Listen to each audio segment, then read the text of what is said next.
Hello everyone.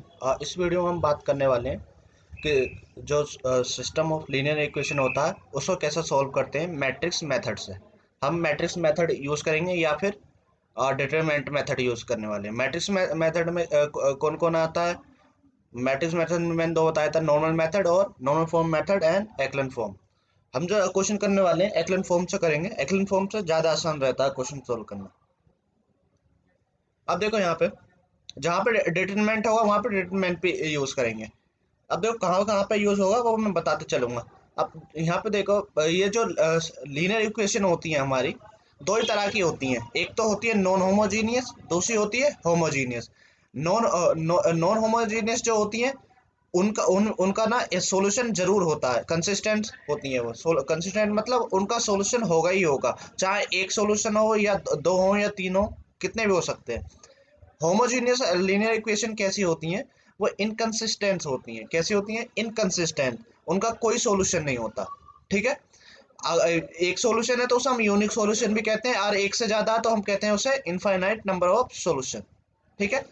अब देखो कब कब होता है ये हम देखेंगे आगे। नेक्स्ट देखते हैं नॉन होमोजीनियस कैसी होती है इक्वेशन। देखो नॉन होमोजीनियस की खासियत क्या है, यहाँ पे उनके जो इक्वल में होगा ना, D1 D2 D3 ऐसा कोई नंबर होगा। इनमें से D1 D2 D3 में से कोई एक ना एक नंबर ऐसा जरूर होगा। हो सकता है ये तीनों जीरो ना हो सकता है इनमें दो जीरो हो सकता है एक जीरो हो। ठीक है, कभी भी तीनों जीरो नहीं होने वाली होमोजीनियस के केस में। हम क्या करते हैं फिर इसको मैट्रिक्स की फॉर्म में लिखते हैं। मैट्रिक्स की फॉर्म में लिखने के लिए क्या करते हैं, जो हमारा ऑर्डर है वो फिक्स होना चाहिए। यहाँ पे पहले एक्स है, फिर वाई है, फिर जेड है। देखो यहाँ पे एक्स वाई जेड, फिर क्या करेंगे उनके कोएफिशिएंट लिख देंगे। पहली रो में पहले वाले जो इक्वेशन है उसके कोएफिशिएंट लिख देंगे, A1 B1 C1 D1 यहाँ पे। ठीक है, ऐसे A2 B2 C2 इस टाइप से लिख दिया, D2 A3 B3 C3 D3 ये लिख दिया हमने। ये जो पहली मैट्रिक्स आई है A1 B1 C1 A2 B2 C2, ये वाली इक्वेशन जो आई है इस वाली मैट्रिक्स को हम कहते हैं क्या? Coefficient matrix. इससे क्या कहते हैं हम? Coefficient matrix. इसी को कहते हैं हम क्या? Coefficient matrix.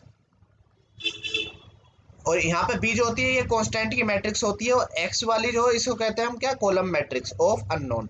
ये अननोन ही था एक्स वाई जेड। अब देखो हम क्या करते हैं, जो कोफिशिएंट मैट्रिक्स है और ये जो हमारे कांस्टेंट थे, इनको एक ही पास लिखते हैं। इसी मैट्रिक्स को हम क्या कहते हैं? Augmented matrix. क्या कहते हैं हम इसको? Augmented matrix. ये वर्ड बार बार आएगा जब इसकी प्रॉब्लम सोल्व करेंगे। हम क्या करते हैं, देखो यहाँ से पूरी एक मैट्रिक्स लिखी, उसके बाद क्या करते हैं, इसको अलग दिखाने के लिए एक लाइन ड्रॉ कर लेते हैं। ठीक है, ताकि अलग लगे कि ये जो D1 D2 D3 है ये कांस्टेंट वाले कॉलम की मैट्रिक्स है। फिर क्या करते हैं, अब यहाँ पे देखो हमारे पास दो तरह की मैट्रिक्स है, एक तो ए मैट्रिक्स और ये एक कंप्लीट मैट्रिक्स। ठीक है, जिसे हम क्या कहते हैं? ए रेशियो बी कहते हैं। ठीक है, ऑगमेंटेड मैट्रिक्स। एक तो अगर यहाँ पे आप देखो इसके रैंक के थ्रू हम क्या करेंगे, क्वेश्चन प्रॉब्लम सोल्व करने वाले हैं। इसकी जो रैंक होगी उस पर डिपेंड करेगा कि सॉल्यूशन किस टाइप का, एक सॉल्यूशन है, इनफाइनाइट सॉल्यूशन है, या सॉल्यूशन होगा ही नहीं। अब देखो यहाँ पे अगर रैंक ऑफ ए यानी A1 B1 C1 ये वाली मैट्रिक्स, और रैंक ऑफ ये augmented matrix A ratio B यानी कंप्लीट मैट्रिक्स, इसकी जो रैंक है अगर n के बराबर आती है, n मतलब number of unknown. Number of unknown कौन कौन है यहाँ पे? X y z. ठीक है, तो n की वैल्यू यहाँ पे कितनी है हमारी? 3। कितनी भी हो सकती है n की वैल्यू? 2 भी हो सकती है, अगर 2 की इक्वेशन है। 4 भी हो सकती है। अगर उसके इक्वल आती है, rank of A dash B के इक्वल आती है, ठीक है, और वो नंबर ऑफ अननोन के इक्वल आती है, तो उसका होता है यूनिक सॉल्यूशन। यानी एक्स और एक्स वाई जेड की वैल्यू जो आएगी केवल एक ही तरह की आने वाली है। अगर रैंक दोनों की ए बी की तो इक्वल है लेकिन वो अननोन से कम है, तब होता है इनफाइनाइट नंबर ऑफ सॉल्यूशन। ठीक है, यहाँ पे देखो उसमें यूनिक सॉल्यूशन के लिए n इक्वल था, यहाँ पे इनफाइनाइट के लिए n इक्वल हो गया। लेकिन पहली खासियत क्या है कि दोनों जो मैट्रिक्स है उनके रैंक सेम होनी चाहिए। ठीक है, कोफिशिएंट और ऑगमेंटेड की। नो सॉल्यूशन में क्या होता है, कोफिशिएंट और ऑगमेंटेड मैट्रिक्स की रैंक ही इक्वल नहीं होती, तो उसका नो सॉल्यूशन बोल देते हैं। मतलब एक्स वाई जेड की कोई भी ऐसी वैल्यू नहीं होगी जो उस मैट्रिक्स को सेटिस्फाई, जो उन इक्वेशन को सेटिस्फाई कर रही होगी। यही याद रखना, इन्हीं का मैं बार बार यूज करूंगा। ठीक है, ये वाले तीन इक्वेशंस इनको याद रखना। नेक्स्ट देखो, ये नॉन होमोजीनियस था, होमोजीनियस का केस भी देख लेते हैं। होमोजीनियस में क्या खासियत होती है, ये जो राइट साइड में है, तीनों इक्वेशन जो होंगी जीरो के इक्वल होंगी। इसमें जो हमारा कांस्टेंट वाला पार्ट है वो तीनों के तीनों ही जीरो होने चाहिए। अब इस ये होमोजेनियस जो इक्वेशन होती है, इनकी एक खासियत होती है, ये हमेशा कंसिस्टेंट होते हैं। कंसिस्टेंट मतलब हमेशा सॉल्यूशन होगा, सॉल्यूशन एक हो सकता है या एक से ज्यादा है। इसको मैट्रिक्स फॉर्म में लिखा, यहाँ पे एस टाइप से लिख देंगे इसको, ठीक है। लेकिन इसमें क्या होता है, जब हमारा जो अननोन है वो जीरो जीरो होगा, उसे लिखने की यहाँ पे कोई जरूरत नहीं, जीरो जीरो से कोई फर्क नहीं पड़ने वाला उसकी रैंक पे। तो हम क्या करते हैं, केवल जो होमोजीनियस होता है उसके केस में हम क्या करते हैं, बस जो हमारे कोफिशिएंट मैट्रिक्स होती है उसी को लिखते हैं, ठीक है। जब ये तीनों इक्वल जीरो हो गए तो उसे लिखने की जरूरत नहीं है। अब इसमें इसने बता दिया कि ऑलवेज कंसिस्टेंट है, तो इसका यूनिक सॉल्यूशन होगा या इनफाइनाइट सॉल्यूशन। अगर इसकी जो मैट्रिक्स कोफिशिएंट मैट्रिक्स है, ए मैट्रिक्स है, ये इसकी जो रैंक है एन के इक्वल आ जाती है, तो उसका जो सॉल्यूशन होता है वो यूनिक सॉल्यूशन होता है। यूनिक उसे हम ट्रेवियल सॉल्यूशन भी कहते हैं। लेकिन खासियत क्या होती है, इसमें हमें सोल्व करने की जरूरत नहीं है, एक्स वाई जेड की वैल्यू वो हमेशा क्या होती है, जीरो होती है। तीनों ही एक्स वाई जेड की वैल्यू क्या आती है, जीरो आती है। अगर रैंक ए की एन से कम हो जाती है तो वहां पे आते हैं इनफाइनाइट सॉल्यूशन आते हैं, उसे नॉन ट्रिवियल सॉल्यूशन भी कहा जाता है। इनफाइनाइट सॉल्यूशन कैसे सोल्व करते हैं, मैं ये जब उसका प्रॉब्लम आएगा बताऊंगा, ठीक है। फिलहाल पहला प्रॉब्लम देखते हैं। अब देखो, जब भी हमारे इस तरह से ये तीन इक्वेशन है, तो सबसे पहले क्या करेंगे हम जो मैट्रिक्स है उसे मैट्रिक्स नोटेशन में लिखेंगे। जो भी मैट्रिक्स दे रखी है उसे क्या करेंगे, मैट्रिक्स नोटेशन में लिखेंगे पहले, ठीक है, ताकि ए और बी की वैल्यू मिल जाए हमें। मैट्रिक्स नोटेशन में लिखेंगे, मैट्रिक्स नोटेशन। तो मैट्रिक्स नोटेशन पहले जो एक्स वाई जेड के कोएफिशिएंट है पहली वाली इक्वेशन में उनको लिखो, तीनों ये वन वन है, तो वन वन वन। फिर डैश लाइन से जो जो राइट वाला पार्ट होता है कांस्टेंट उसको लिखते हैं, इसका कितना, 8। नेक्स्ट इक्वेशन में जाओ, एक्स का वन, वाई के साथ -1, जेड के साथ 2, 1 -1 2 और कांस्टेंट पार्ट 6। नेक्स्ट थर्ड में जाओ, 3 5 -7, 3 5 -7, और ये राइट में कितना उसका 40। फिर लिखते हैं हमारे यहाँ पे जो अननोन है, अननोन क्या हमारे एक्स वाई जेड, ठीक है। फिर क्या लिख यहाँ पे सॉरी, फिर क्या करते हैं हम, इसको मैट्रिक्स को लिखने के लिए, सॉरी, ये पहले क्या करते हैं, मैं मैट्रिक्स फॉर्म में लिख रहा हूँ इसको। यहाँ पे पहले ऑगमेंटेड मैट्रिक्स और वो अलग अलग करके दिखाओ, नहीं तो मिक्स हो जाएगा। यहाँ पे लिखा पहले अननोन एक्स वाई जेड, उसके बाद यहाँ पे जो हमारे कांस्टेंट है उनको लिखते हैं, 8 6 40। अब क्या करेंगे, एक पास लिखेंगे, ऑगमेंटेड मैट्रिक्स लिखेंगे, ठीक है, ऑगमेंटेड मैट्रिक्स।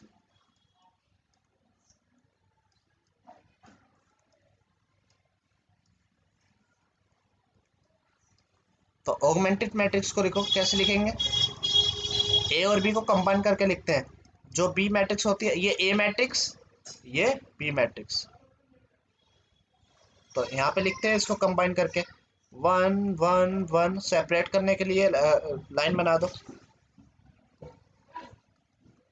ठीक है। ये आ गया कितना, 8, ये 1 -1 2, ये आ गया 6 3 5 -7 और 14। अब आ चुके हैं ये मैट्रिक्स। अब क्या करना हमें इसमें, बस यूज करो एक्लेन फॉर्म, ठीक है। एक्लेन फॉर्म से ज्यादा आसान रहता है, मैंने बताया था मैट्रिक्स को सोल्व करना। तो क्या करेंगे, पहली रो में गए, पहला जो नॉन जीरो, तो ये मिल गया हमें, तो हम क्या करेंगे, उसके नीचे वाले जीरो बनाएंगे। तो 1 और 3 को जीरो बनाओ, तो हम रो ऑपरेशन लगाते हैं केवल एक्लेन फॉर्म में।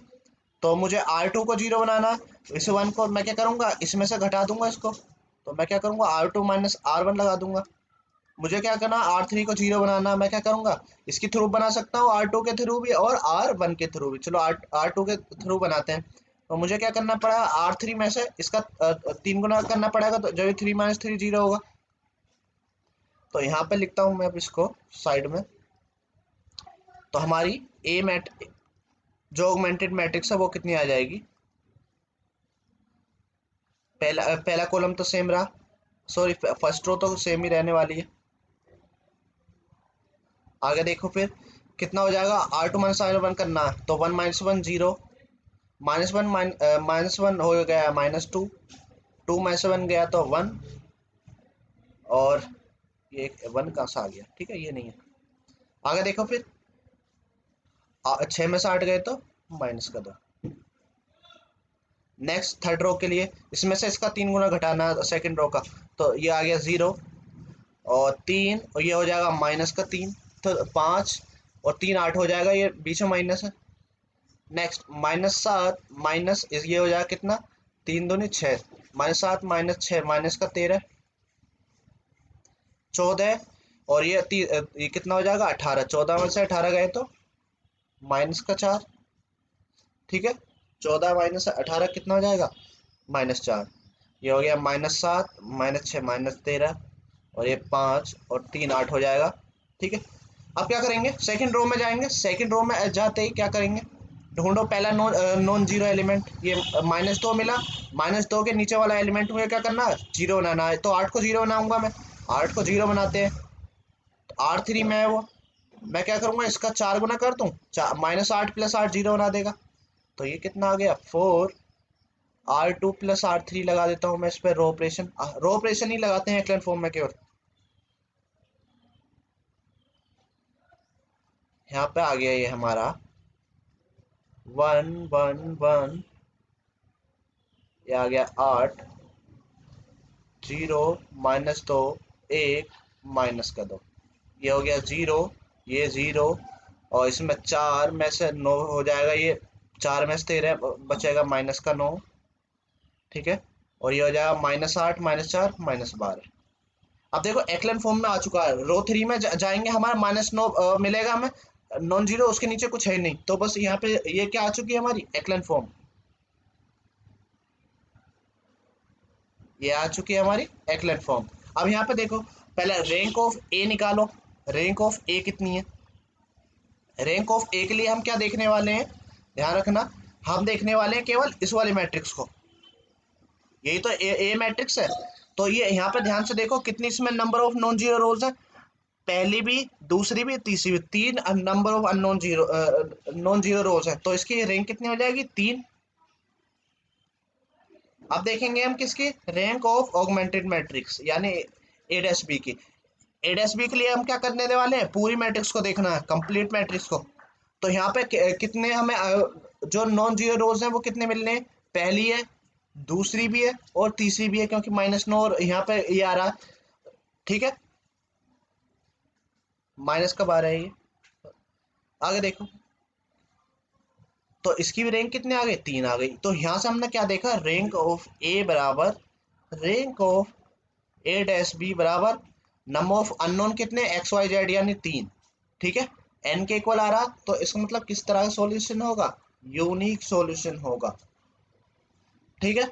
अगर यूनिक सॉल्यूशन होता है तो आप क्या करते हैं, देखो इसको सोल्व करने के लिए हम क्या करते हैं, ये जो हमारे रिड्यूस मैट्रिक्स है एक्लन फॉर्म वाली, इसी का हेल्प लेंगे। मैं क्या कर देता हूँ, लेफ्ट साइड वाला पार्ट इरेज कर देता हूँ, ठीक है, उसका कोई यूज नहीं है। यहाँ पे ये कितना बचेगा, यहाँ पे देखो आप क्या करेंगे,